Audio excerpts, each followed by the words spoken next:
Assalamualaikum warahmatullahi wabarakatuh.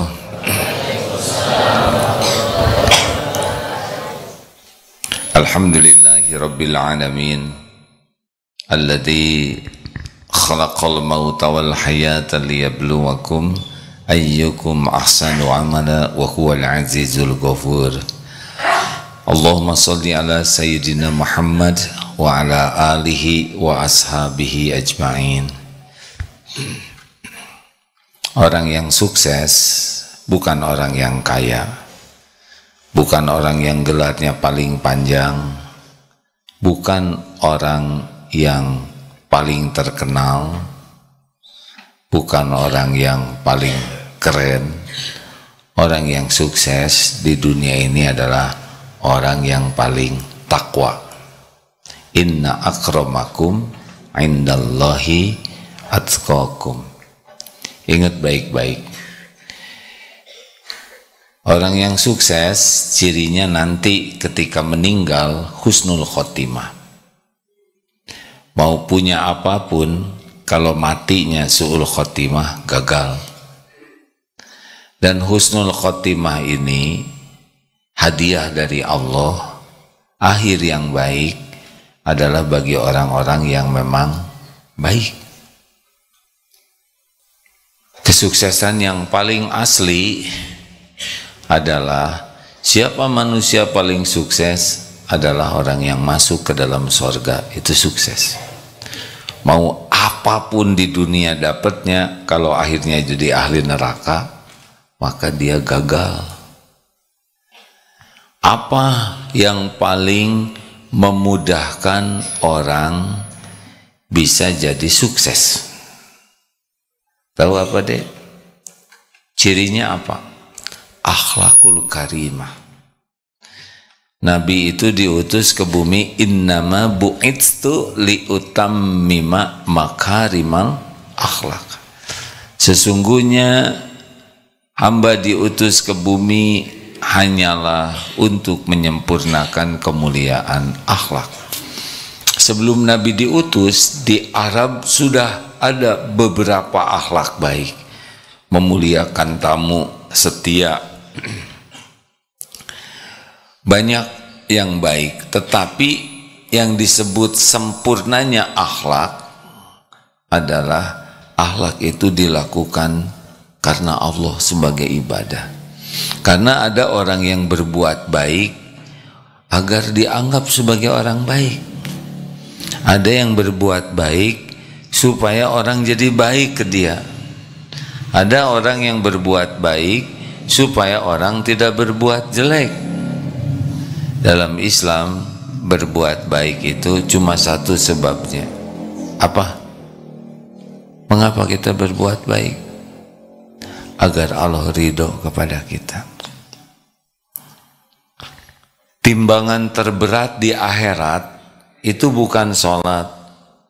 Saum itu luar biasa pahalanya, tetapi timbangan terberat adalah akhlak. Jadi orang yang berakhlak baik, walaupun ibadahnya masih standar, dicatatkannya seperti ahli tahajud dan ahli saum. Begitulah. Jadi adik-adik kalau ingin sukses, milikilah apa? Akhlak yang baik. Pertanyaannya, akhlak datang dari mana? Dari mana? Dari hati.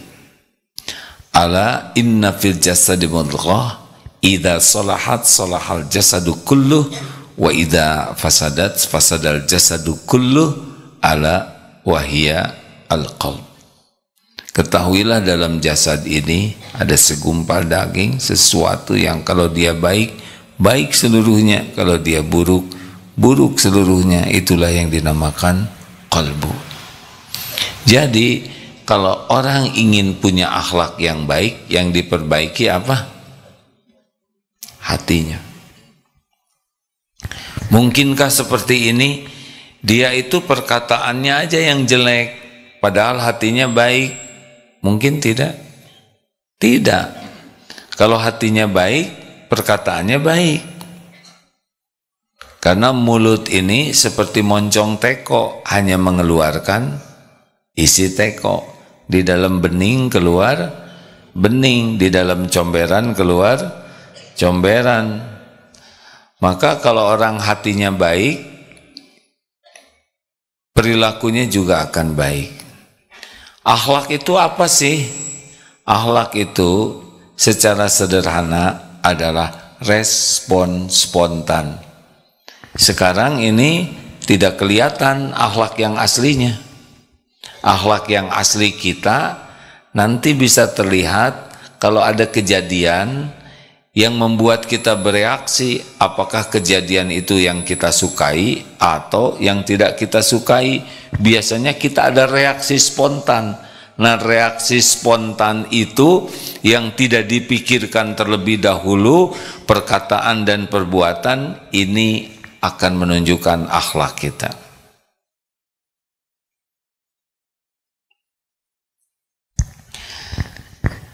Misal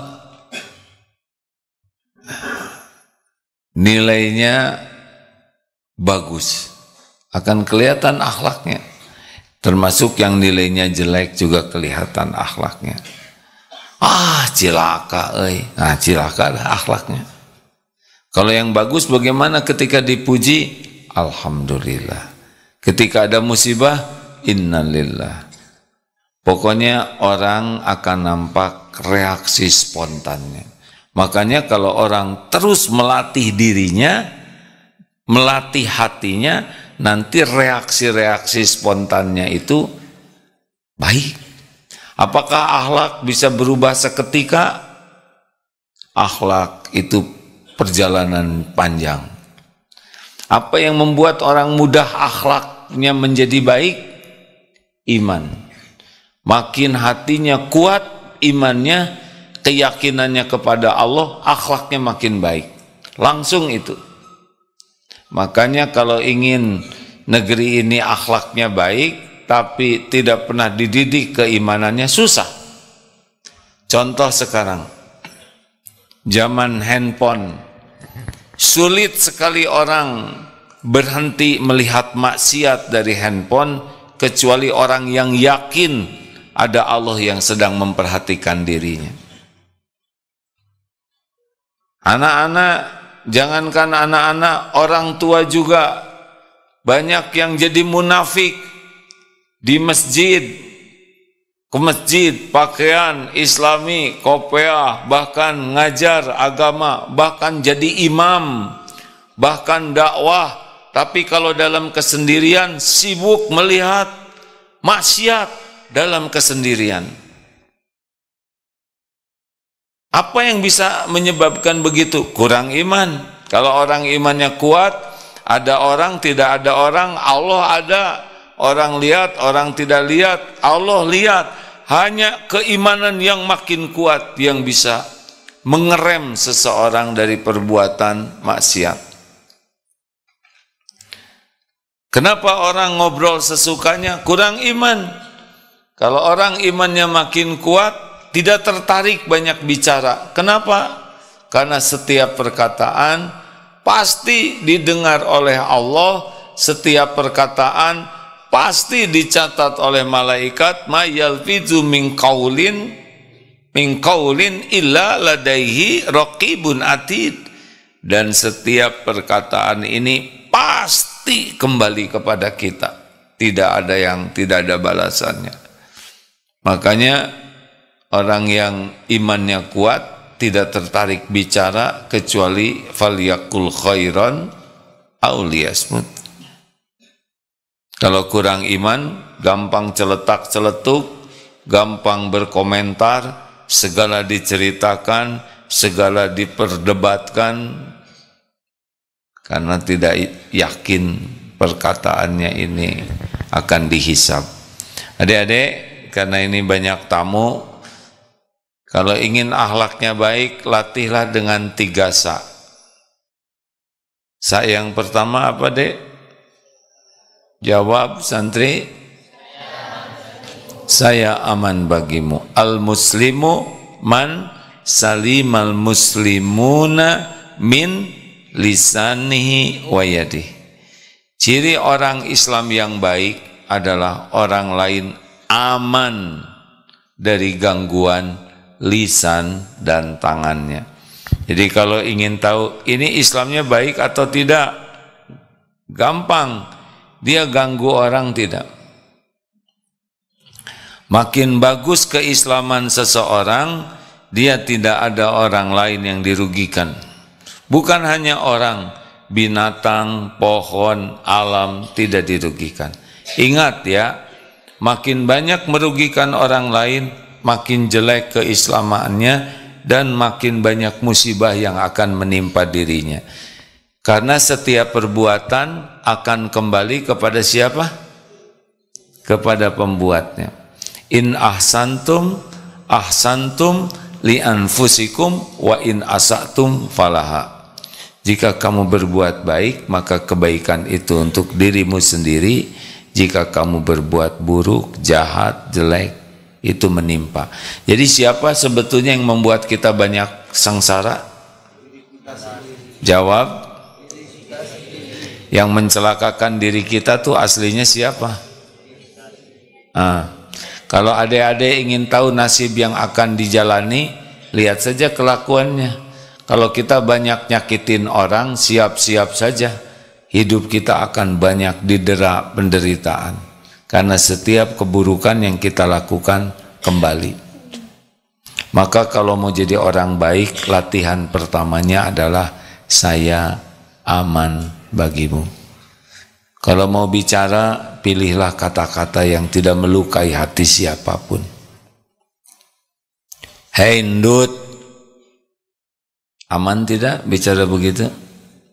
Orang senang tidak disebut ndut? Tapi kan dia gendut. Ya kalau gendut kan tidak perlu disebut ndut ya.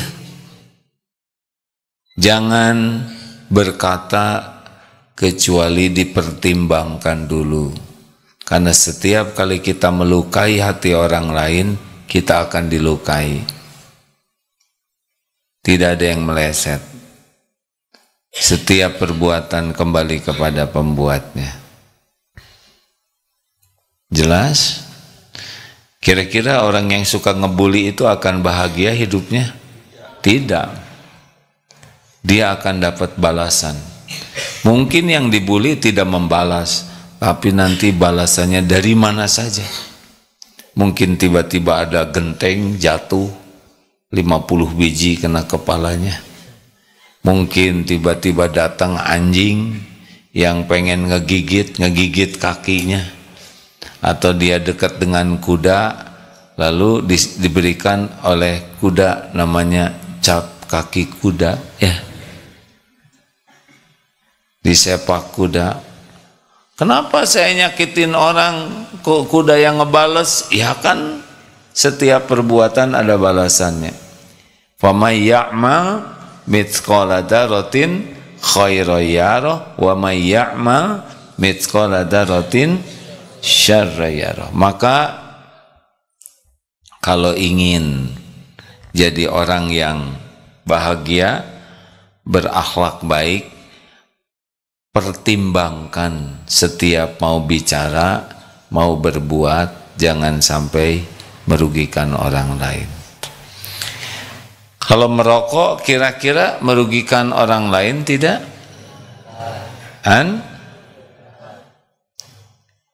Ini tidak menganjurkan ya. Tapi kalau ada perokok yang tidak mau merugikan orang lain, usahakan dikunyah rokoknya. Atau kepalanya dibungkus pakai kantong kresek sehingga asapnya diisap semuanya sendiri. Yang paling bagus ngerokok tidak merugikan orang lain adalah jangan merokok. Begitu selalu dipikirkan. Ingat aja, kita merugikan orang, kita pasti dirugikan, tidak kemana-mana. Kita menghina, tunggu nanti ada balasannya. Tidak ada yang meleset. Surat Al-Isra ayat 7. 2. Akhlak yang lebih baik dari itu sesudah menahan diri dari perbuatan dan perkataan yang merugikan orang lain adalah saya menyenangkan bagimu. Nih, kalau ingin menyenangkan amalkan saja 5S. 1, senyum. 2, salam. 3, sapa. 4, sopan. 5, orang senang. Dengar, ada satu sunnah Nabi yang agak jarang diamalkan, padahal ini luar biasa manfaatnya bagi diri dan bagi yang lain. Apa coba? Menurut para sahabat, tidak ada orang yang paling murah senyum, banyak senyumnya, yang bisa melampaui Rasulullah SAW. Jadi Rasulullah itu kalau sahabat berjumpa, wajahnya tuh cerah, senyum, tabassumuka fi wajhi akhi laka sedekah. Bahkan wajah cerah itu jadi sedekah. Sayang kita punya bibir nganggur, tidak jadi amal soleh. Punya wajah nganggur. Ini tolong kepada guru, orang tua, kita harus mengajari anak-anak, diawali dengan menjadi contoh. Satu yang bisa membuat orang bahagia itu adalah senyum. Dan senyum ini bukan masalah kelihatan. Tidak kelihatan juga kerasa. Contoh.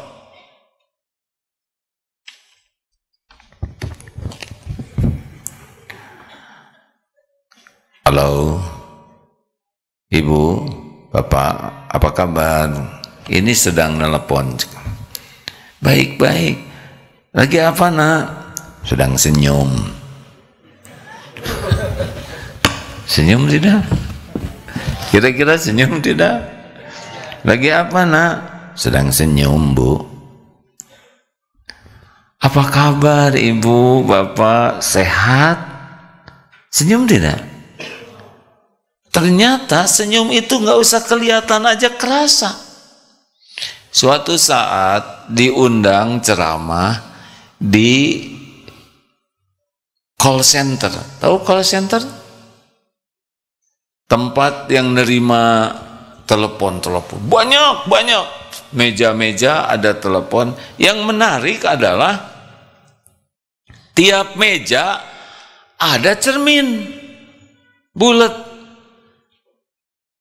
Heran, kenapa nerima telepon sambil ngaca? Ternyata menerima telepon sambil senyum dan tidak senyum beda. Tuh tadi buktinya. Halo, ada yang bisa saya bantu? Jangan judes dong. Siapa yang judes? Saya sedang senyum nih. Percaya tidak? Assalamualaikum. Oh ya, ada yang bisa saya bantu, Bu, Pak?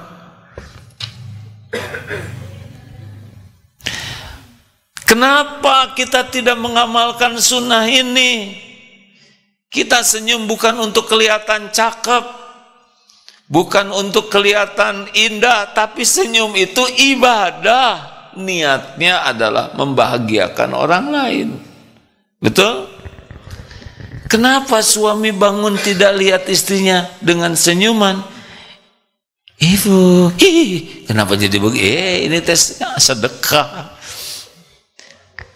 Senyum itu sedekah. Wah, keren dong. Nanti kalau ada kotak infak, kita senyumin. Ini serius hadirin. Kenapa kita bertemu dengan orang tua jamedud? Tahu jamedud? Lawannya dari senyum. Kenapa kita bertemu dengan keluarga tidak pakai senyum? Kenapa kita berjumpa dengan kawan-kawan, kenapa enggak senyum? Kenapa kita jumpa dengan murid, para guru, kok enggak pakai senyum? Padahal senyum itu ibadah, sedekah, membahagiakan orang. Bu, Ibu, kenapa Ibu jarang senyum sama teman-temannya? Pernah suatu saat lihat nenek-nenek yang sudah sepuh, ompong, senyum, tetap manis itu. Hebatnya senyuman tuh. Iya. Sedekah, ayo amalkan ini serius nih. Harusnya setiap guru masuk ke kelas tuh senyum, belum apa-apa udah sedekah. Ini pas masuk ke kelas, keluarkan kertas selembar. Horor. Pasti murid ngarap-ngarap. Kenapa guru ngajar terus? Kapan sakitnya? Bahaya. Dulu waktu sekolah SMA, ini tidak bisa melupa ini ya. Ini mata ini, maaf, ingatan ini tidak bisa melupakan. Ada seorang guru bahasa Indonesia. Namanya saya ingat. Semoga Allah membalas semua kebaikan beliau, Pak Suhud. Beliau datang ke kelas itu nyenengin sekali. Ini aja nggak bisa lupa nih kepada wajahnya. Dari sekian banyak guru, ini salah satu yang tidak bisa dilupakan wajahnya karena senyum. Ke kelas tuh senyum, rapi, harum. Aduh, keren banget. Sedekah itu. Saya tidak nyebut, ada juga yang baud, nggak usah disebutin. Ya, yang baik-baik aja yang kita sebutkan. Pak Guru, Bu Guru, coba kalau ngajar tuh senyum. Juga kalau lagi jengkel senyum, pasti beda. Kalian ini bagaimana? Jadi kayak tongki. Salam. Salam ini doa, bukan sembarangan. Selamat pagi. Siapa yang diselamatin? Selamat siang. Siapa yang diselamatin? Kitanya selamat enggak? Belum tentu dah. Kitanya emang enggak diapa-apain. Apalagi pagi, pagi. Nah itu mah enggak ada yang selamat ya. Benar? Bukan salah ya, karena kan ada kalau di satu pagi lah, semua orang udah tahu ini pagi, tapi ya udahlah biarin aja, saya tidak mau berdebat. Tapi yang keren adalah, ada juga yang nyebut begini, salam olahraga, yang selamat yang mana? Kitanya belum tentu. Tapi dalam Islam, assalamualaikum, semoga Allah memberikan keselamatan bagimu, warahmatullahi, Allah memberikan rahmat, kasih sayang, wabarakatuh, keberkahan. Berkah itu artinya kebaikan yang banyak dan langgeng. Cari salam yang lebih hebat dari salamnya umat Islam, gak akan ada. Lengkap. Doa supaya diberi keselamatan, doa supaya diturunkan kasih sayang, disayang Allah, dan doa supaya dipenuhi dengan kebaikan yang banyak. Coba cari, gak akan ada, karena salam ini dari Allah yang ngajarinnya ya. Yang assalamualaikum, yang tadinya mau digigit anjing, bisa selamat itu. Yang tadinya mau ketabrak angkot, bisa selamat dengan salam kita. Yang tadinya sedang bete, ruwet, turun rahmat, tenang. Keluarga yang lagi ribet, turun rahmat Allah, tenang. Yang tadinya sedang rugi, dengan keberkahan jadi untung. Maka afsus salam bainakum, tebarkan salam. Ini amalan luar biasa kepada yang kau kenal dan yang tidak engkau kenal. Jangan ragu masuk ke rumah, assalamualaikum. Apalagi kita lingkungannya umat Islam mayoritas ya, naik angkot, assalamualaikum warahmatullahi wabarakatuh. Di pasar ada preman-preman, Assalamualaikum warahmatullahi wabarakatuh. Oh, waalaikumsalam. Gitu. Gimana kalau istri lagi ngambek? Gimana papa tuh? Assalamualaikum. Waalaikumsalam. Susah ini. Termasuk di kelas kalau Pak Guru lagi ngambek, kalian ini bagaimana? Mengerjakan PR tidak? Assalamualaikum. Waalaikumsalam. Bisa jinak tuh guru ya. Serius, tapi saya belum mengamalkannya. Kalau dalam situasi getir begitu. Tapi ini benar-benar amalan yang dapat melembutkan hati, menebarkan salam. Serius. Sahabat Nabi ada yang ke pasar khusus hanya untuk menyebarkan salam. Karena itu doa agar orang selamat, agar turun rahmat Allah, agar barokah. Mantap. Niatnya begitu. Makanya kalau mengucapkan salam harus berisi. Coba nih.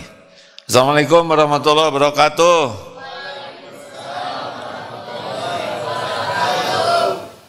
Ada isinya tidak? Assalamualaikum.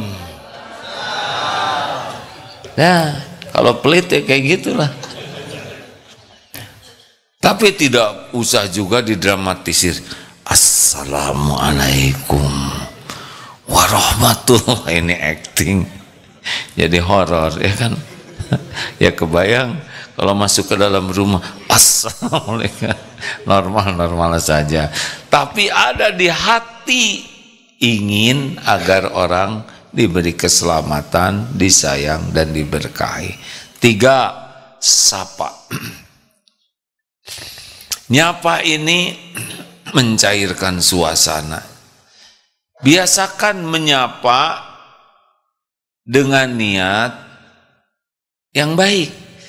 Karena ada yang nyapa tapi melukai hati. Dut, kemana aja?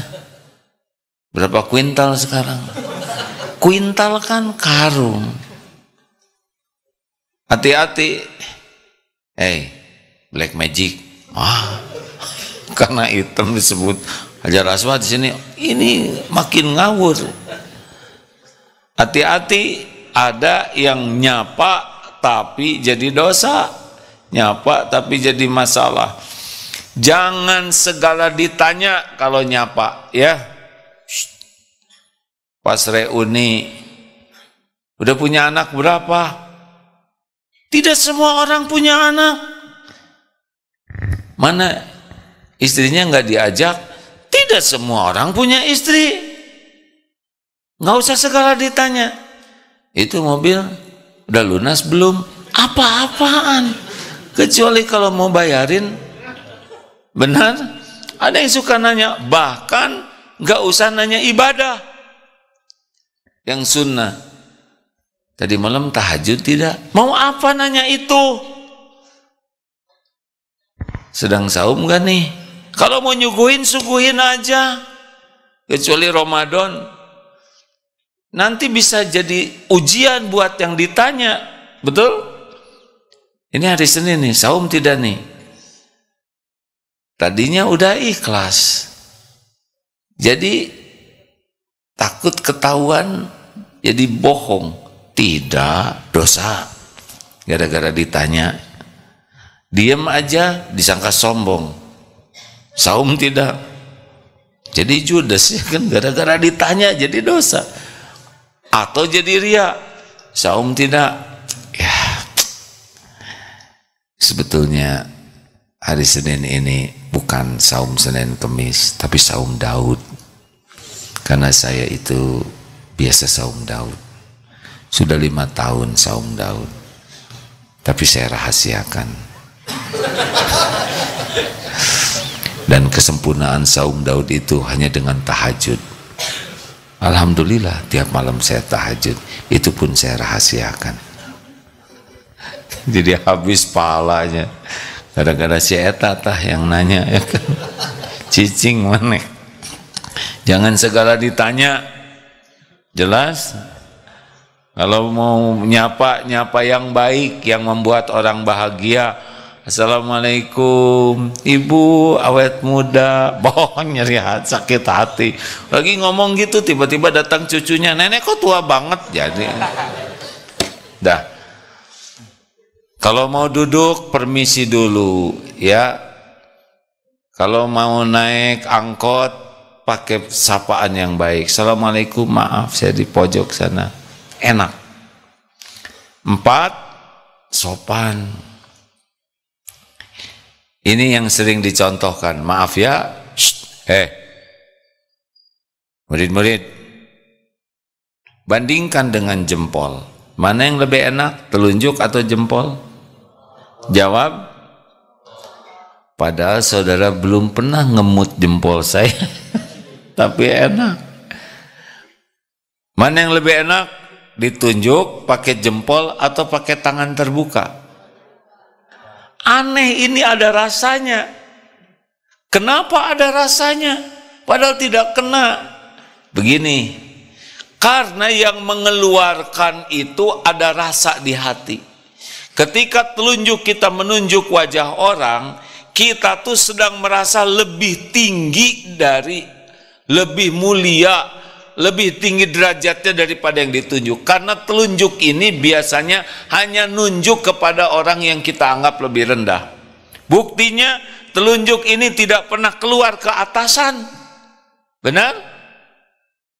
Coba di kantor ke atasan, pas direktur datang, Pak Direktur, sini, selesai itu ngantornya ya. Coba ngelamar sama calon mertua, Pak, mau ngejodohin anak bapak sama saya enggak? Ha? Sudah jelas kan hasilnya kan? Betul? Coba ngelamar kerja, Pak, pikir dong, saya mau kerja. Udah jelas kan hasilnya? Enggak keluar, ini telunjuk nih, kecuali kita lagi sombong. Kenapa ini enak? Nah, kalau ditunjuk ini enggak enak karena orang tidak ada yang suka direndahkan. Kenapa jempol lebih enak? Karena jempol itu dalam budaya di Jawa khususnya adalah penghormatan.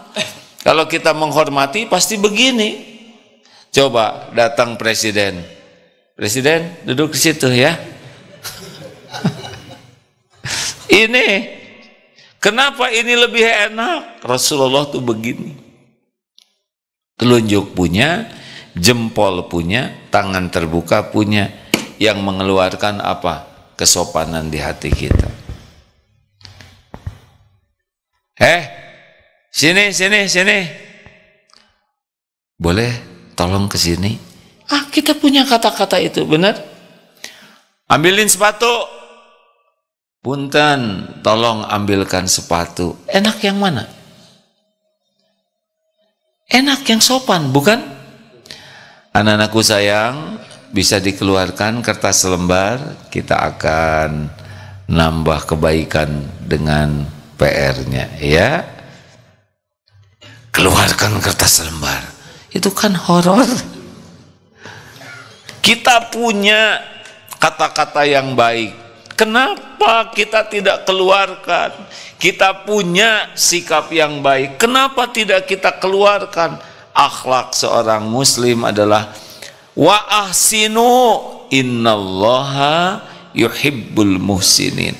Bicara, pilih kata-kata terbaik dengan nada terbaik, dengan sikap terbaik. Kita punya kok, betul? Halo? Jelas tidak ini? Bisa kita nyuruh, sini, ambilin tuh. Coba, kata sopan ini jangan lepas dari permisi, maaf, tolong, terima kasih. Maaf, Dek, bisa tolong ambilkan penghapus? Kira-kira kalau guru begitu enak tidak? Loh, ambilin penghapus. Tapi ini penghapus saya, Pak. Jangan rewel, hapus. Nah, boleh bantu Bapak hapuskan papan tulis? Sopan sih sopan, Pak, tapi nyuruh Ya nggak apa-apa. Kalau nggak mau biar oleh bapak aja. Ada. Tapi kamu keluar. Nah sama. Emang sopan. Atau begini, Mbak tolong ambilkan drum aspal itu di depan. Emang sopan ya, tapi tetap berat ya. Terakhir santun. Santun itu apa? Senang mendahulukan orang lain. Maaf ya kalau penafsiran saya ini tidak sesuai dengan ejaan yang disempurnakan. Tapi kurang lebih beginilah, orang yang santun itu yang senang mendahulukan. Misal masuk ke ruangan, kita buka pintu, tahan pintunya agar orang lain bisa masuk. Mengerti? Kita tahan supaya orang lain bisa masuk, tidak harus buka lagi pintunya. Nah, sikap mendahulukan orang lain. Ali bin Abi Thalib karamallahu wajhah tidak berani nyusul yang lebih tua, saking menghormati. Kita juga kalau duduk di bis, di angkot, ada ibu-ibu yang sudah sepuh, kita berikan, itu santun. Kalau kita mau nyebrang, ada tunanetra, kita berhenti dulu, kita seberangkan, itu sikap santun. Antri di toilet, kita barisan udah deket pintu, nah yang di belakang ini gimana? Gimana? Dahulukan? Silakan Pak, Bapak duluan. Tapi kan ada di depan. Kelihatannya Bapak sudah lebih penting. Ada tahu dari mana? Ya sudah tercium Pak. Itu tidak santun. Walaupun sudah peledak seperti itu, rahasiakan. Tenang aja Pak, nggak bau kok. Coba saya ngetes ya, udah tahu jangan jawab ya. Naik kereta atau apa tuh namanya, tram atau apa yang di Jakarta tuh yang MRT, kita sedang duduk, di samping ini ada bapak-bapak berdiri lansia, terus ada ibu-ibu berdiri dekat pintu, ibu hamil, sedang hamil, ibu berdiri dekat pintu. Kita gimana coba kalau sedang begitu? Kita duduk di kursi, mempersilahkan yang mana? Lansia atau wanita hamil? Yang benar yang mana? Lansia ini dong, wanita hamil itu kan dekat pintu mau keluar. Ya itu kan makanya berdiri dekat pintu mau keluar, masa disuruh duduk lagi? Makanya harus jelas mau nolong orang tuh ya. Ayo Bu duduk, enggak Ibu duduk dong, saya mengamalkan 5S. Dipaksa, justru ibu itu berdiri dekat pintu mau berhenti. Ya mah bodor, nggak ada yang ngerti, nggak apa-apa ya. Tadinya mengebodor tapi kelihatannya ini lemot. Lemot ini menyinggung perasaan. Terakhir saya bermanfaat bagimu. Pokoknya kalau ingin jadi orang yang mulia, di mana kita ada, manfaat. Lagi jalan lihat keset miring, luruskan. Lihat sapu terguling, berdirikan.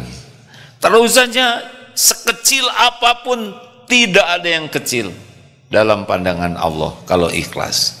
Sangat boleh jadi kita menyingkirkan satu duri, itulah yang membuat kita diberi hadiah hafal 30 juz oleh Allah karena ikhlasnya. Terus berbuat baik, berbuat baik, berbuat baik dimanapun, kapanpun, dalam situasi apapun. Kenapa? Wa ahsin kama ahsanallahu ilaik, Al-Qasas ayat 77. Dan berbuatlah ihsan sebagaimana Allah berbuat kebaikan kepadamu. Jadi nggak hitung-hitungan, nggak hitung-hitungan. Kita nggak peduli orang tahu tidak, berterima kasih tidak. Yang penting kita terus menyebar manfaat. Kenapa kita sekolah? Kenapa kita belajar? Supaya banyak ilmu. Supaya apa? Supaya banyak manfaat. Demikianlah 3 sa. Apa sa yang pertama? saya aman bagimu. Sa yang kedua, saya menyenangkan bagimu. Dengan apa? 5S. Sa yang ketiga, saya bermanfaat bagimu. Terima kasih. Alhamdulillah. Ada pertanyaan silakan. Tidak ada. Satu ibu ya, boleh bantu? Bisa dibantu? Acungkan tangannya boleh bu, supaya tahu ini karena mikrofonnya dipindah-pindah, tapi nggak tahu mau kemana. Ya silakan. Sepertinya kalau ibu tidak ngacung tidak ketahuan siapa yang akan bicara, mikrofonnya muter aja terus ya. Sudah sampai di mana mikrofonnya? Di sini. Ya silakan. Mau dibawa pulang? Nah itu pertanyaan yang mencurigai ya. Silakan bu, boleh dibantu? Ya. Bismillahirrahmanirrahim. Assalamualaikum warahmatullahi wabarakatuh. Waalaikumsalam. Nama saya A.A. Sasana dari SMP Negeri 12 Bandung. Yang SMP 12. Betul. Yang ingin sebagai apa? Pensiunan. Saya itu dari kepala sekolah. Alhamdulillah. SMP 12 Bandung ini bu? Betul, Jalan Dokter Setiabudi. Iya bu. Saya alumni SMP 12. Alhamdulillah. Ibu lupa ya? Lupa. Iya, karena enggak lupa. AA itu yang membangun masjid di SMP Negeri 12 itu berkat pertolongan dari AA Gim. Sudah, maksud saya bukan itu. Saya muridnya di sana dulu, cuma ibu kelihatannya telat sekolah di sananya ya. Ya, silakan bu. Yang ingin saya tanyakan ini karena saya itu sebagai seorang pendidik. Jadi di sini ada reaksi dan perbuatan, yang mana di sini ada reaksi spontanitas.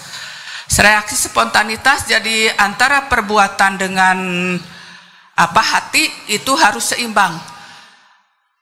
Dengan fenomena sekarang, yang mana sekarang ini kelihatannya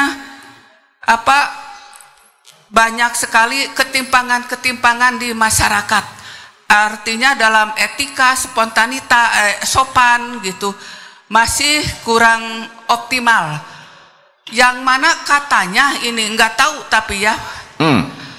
Yang mana katanya tapi nggak tahu. Pendidikan agama itu mau dihapuskan. Ini mau bagaimana nantinya ini masa depan bangsa? Apakah kita itu mau diam saja kalau agama itu dihapuskan dalam mata pelajaran di sekolah? Itu mungkin itu nanti kalaupun ada begini, kita itu harus reaksi lah kalau tahu bahwa mata pelajaran agama itu di sekolah akan dihapuskan. Ini mah baru baru berita burung atau mungkin sebelum diketok palu. Mohon dan tolong diketok. Ya baik bu. Itu mohon dan tolonglah diapain bu? Dipertimbangkan. Jangan sampai mata pelajaran agama itu dihapuskan. Kalau dihapuskan itu bagaimana nanti masa depan anak bangsa kita itu semuanya. Saya setuju sependapat dengan ibu. Ya terima kasih. Mohon maaf apabila ada hal-hal yang kurang berkenan di hati.